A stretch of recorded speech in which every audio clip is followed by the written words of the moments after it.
Boop. Wait.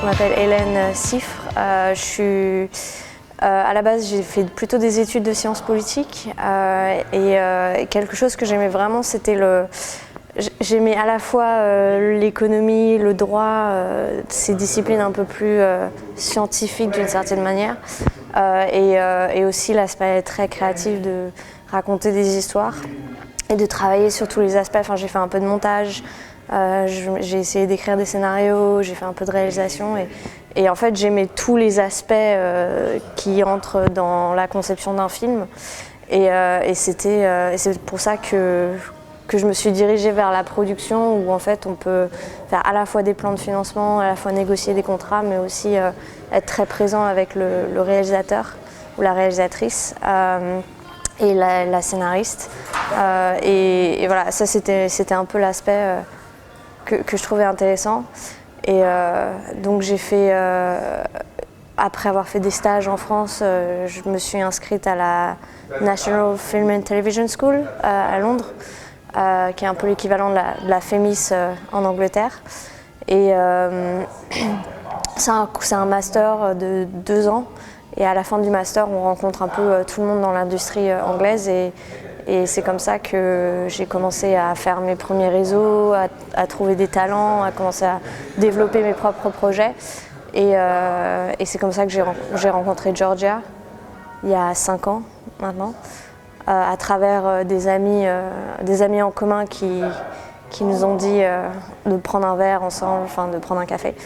Et en fait, on s'est tout de suite très très bien entendu sur le plan personnel et créatif, sur nos influences cinématographiques. Et on s'est dit que voilà, on voulait faire un film ensemble. On ne savait pas trop quoi comme film à ce moment-là, mais on savait qu'on voulait travailler ensemble. L'origine vraiment du projet, c'était Georgia savait qu'elle voulait faire, comme elle n'était pas encore très sûre d'elle en tant que scénariste, et c'est moi qui l'avais un peu encouragée à écrire ses propres projets. Elle savait qu'elle voulait soit adapter un roman ou un fait historique pour avoir un peu une base sur laquelle se baser. Plutôt que de faire une histoire complètement originale qui sortait entièrement de sa tête, ça l'effrayait un petit peu.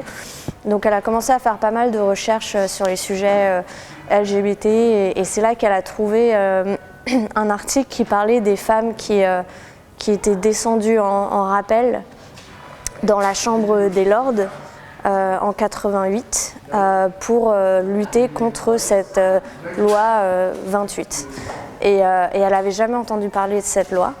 Donc elle a commencé à faire plus de recherches là-dedans. Et c'est à force de lire quelques articles comme ça qu'elle s'est dit qu'elle aimerait bien faire une histoire sur une prof de sport.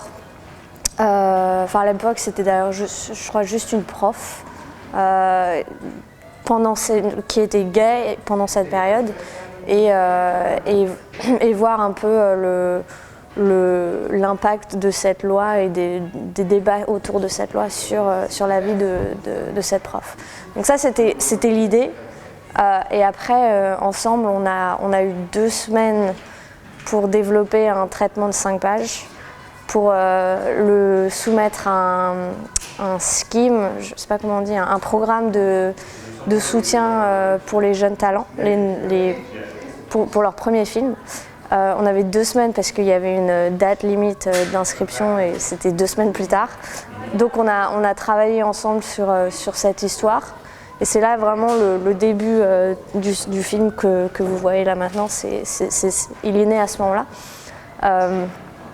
Et donc après on s'est inscrite à ça. Il y a eu 3 mois à peu près de décision entre ces moments-là. Et on a passé beaucoup de temps à faire des recherches, à lire des essais, des articles académiques sur le sujet. Il y a beaucoup de recherches académiques sur le sujet. À rencontrer ces personnes-là, à rencontrer les activistes, à rencontrer les profs, des élèves, beaucoup de personnes, pour que au moment où on a été pas sélectionnés, mais on faisait partie des 16 derniers qui qui seraient potentiellement sélectionnés, et on avait un entretien.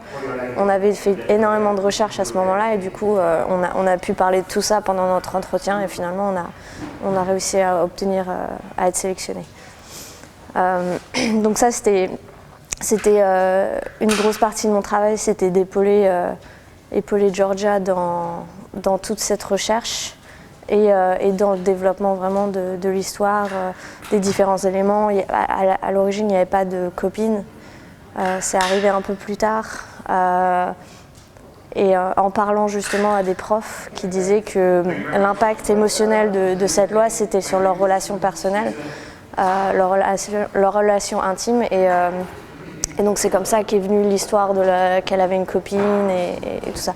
Voilà, c'est un travail assez collaboratif. Une des raisons pour lesquelles Georgia et moi on s'est bien entendus, c'était vraiment nos influences, nos goûts cinématographiques, qui étaient soit français-européens, enfin quand je dis européen, je veux dire en dehors de l'Angleterre, soit le cinéma indépendant américain.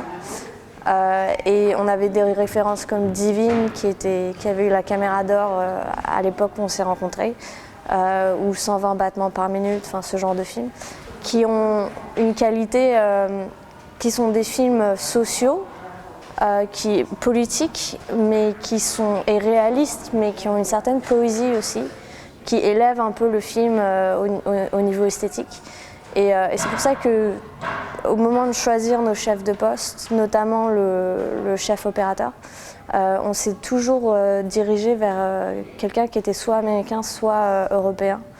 Parce qu'il y avait une vraie différence de culture dans la façon dont ils tournent les films par rapport au chef-op anglais. Et c'est comme ça qu'on a trouvé Victor Seguin qui avait fait Gagarine, qui pareil a des couleurs, une esthétique assez forte, mais aussi beaucoup d'émotions dans son travail, et c'est vraiment ça qui nous a influencé beaucoup sur l'esthétique du film. Pour le casting, notre directrice de casting a lancé des appels aux agents anglais. Et on a reçu pas mal d'auditions en virtuel parce que c'était pendant le Covid et on ne pouvait pas les rencontrer en personne. Et Rosie McEwan, c'était ça. Donc il y avait 2 scènes dans le film, dans leurs auditions. Et c'est vrai que son audition, elle nous a complètement bouleversés tout de suite. Mais elle ne ressemblait pas du tout à ce à quoi elle ressemble dans le film. Mais il y avait...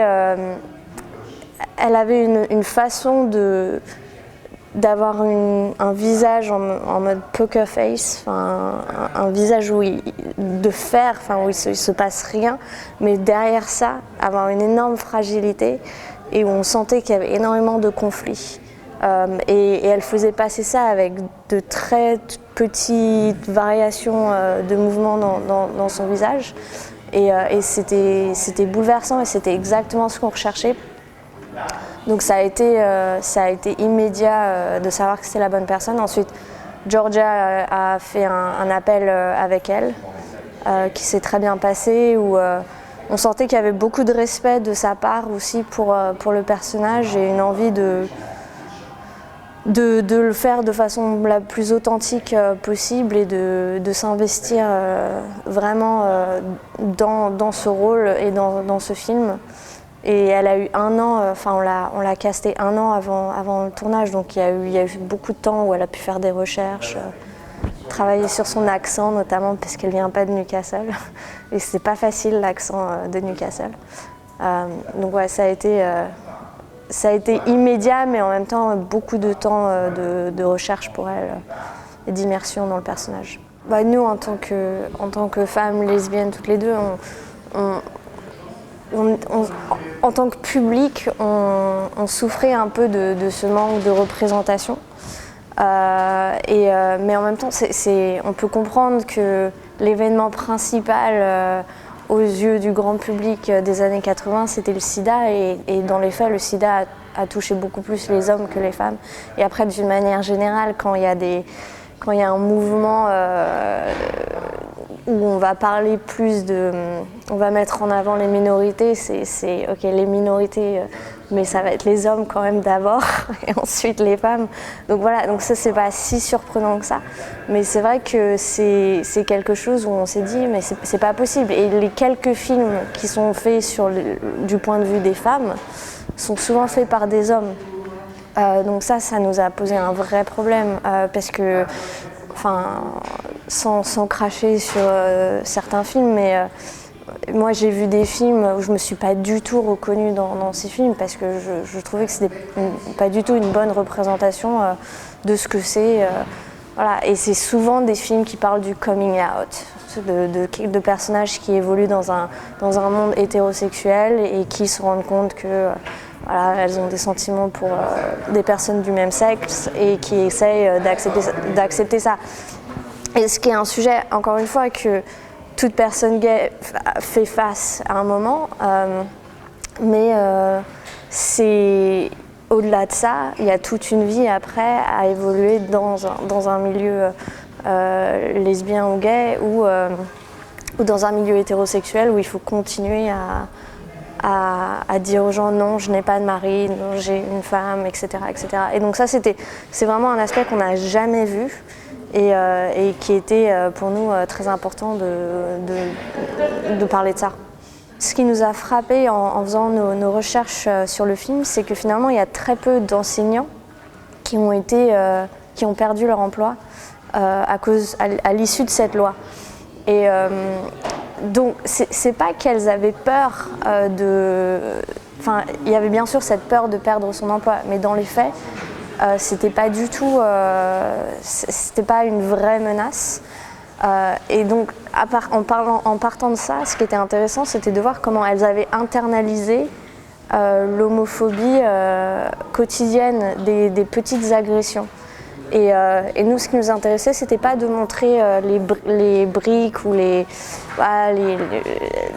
briques à travers la fenêtre ou les attaques, se faire insulter dans la rue, tout ça, qui sont des choses qui évidemment se passaient régulièrement et dont ces enseignantes ont fait face.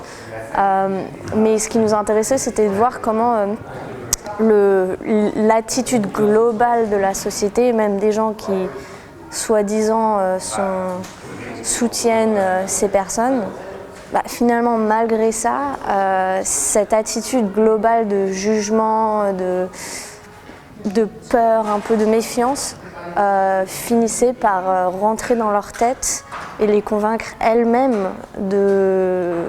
qu'elles n'avaient pas leur place dans la société. Et que finalement, c'est très ostracisant. Donc c'est soit le choix il va au-delà de pour Jean, c'est vraiment, on voit si elle veut rester dans la société et être elle-même, c'est très compliqué. Donc la solution, c'est soit renier complètement cette partie d'elle-même, soit s'ostraciser comme le fait sa copine Vive et le reste des femmes lesbiennes qu'on voit dans le film. Et donc ouais, ça c'était assez compliqué, mais ça vient à la fois de la société et malheureusement d'elle-même. Alors le titre Blue Jean, c'est une expression anglaise qui définit une femme lesbienne mais qui passe comme femme hétérosexuelle, donc qui est assez féminine, qui affiche pas son homosexualité, voilà, donc Jean, là dans le film, elle a les cheveux courts, mais à l'époque, c'est une coupe de cheveux qui était assez des années 80, c'était pas forcément perçu comme une coupe de cheveux gay. Donc ça, c'était un aspect du titre, et l'autre aspect, c'est l'expression to be blue en anglais, ça veut dire être assez mélancolique, un peu déprimé. Et donc voilà, donc c'était un peu un mélange des deux qui ont donné le titre. Ce qu'on voulait faire, nous, c'était un peu plus comme 120 battements par minute qu'un film comme Pride. C'était de reconstruire les années 80, mais pas de façon avec les néons, pas de façon trop ostentatoire. Et de faire quelque chose qui était plus intemporel en fait, mais qui donne quand même ce sens des années 80. Et c'est pour ça que on a évité délibérément les couleurs roses par exemple, parce que le rose est tout de suite associé aux années 80 de façon assez on the nose. Et pareil dans la musique, on n'a pas mis de Whitney Houston. Je ne sais pas si on aurait pu avoir les droits de Whitney Houston, mais on n'a pas pris des choix de musique qui étaient trop clichés des années 80 parce qu'on voulait, voilà, on voulait montrer un monde un peu réel de cette manière et en fait, on voulait faire un film où on avait l'impression que le film avait été fait dans les années 80 plutôt qu'un film qui est fait en 2022 sur les années 80. Ce qu'on voit beaucoup en ce moment. Et c'est pour ça qu'on a tourné en 16 mm pour avoir cette texture naturelle sans avoir besoin d'exagérer les décors, les costumes et tout ça. Le film, donc, il a été présenté en première mondiale à Venise dans la catégorie Giornate degli Autori. Et il a gagné le prix du public, donc c'était pour nous un très bon signe parce que ça voulait dire que le film n'était pas niche, parce que c'était pas spécialement un public LGBT à Venise, et ça nous a permis à la suite de ça de vendre le film dans à peu près tous les territoires dans le monde. Donc ça, c'est une bonne nouvelle dans le sens où ce petit premier film va a priori avoir une exposition mondiale. En Angleterre, il va sortir le 10 février 2023, juste avant les récompenses des BAFTA qui sont les Césars anglais.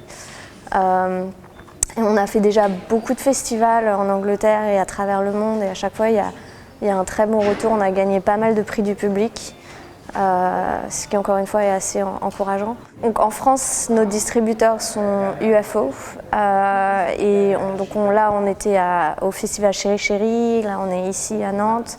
Après on va faire Carcassonne, les Arcs, le festival des Arcs.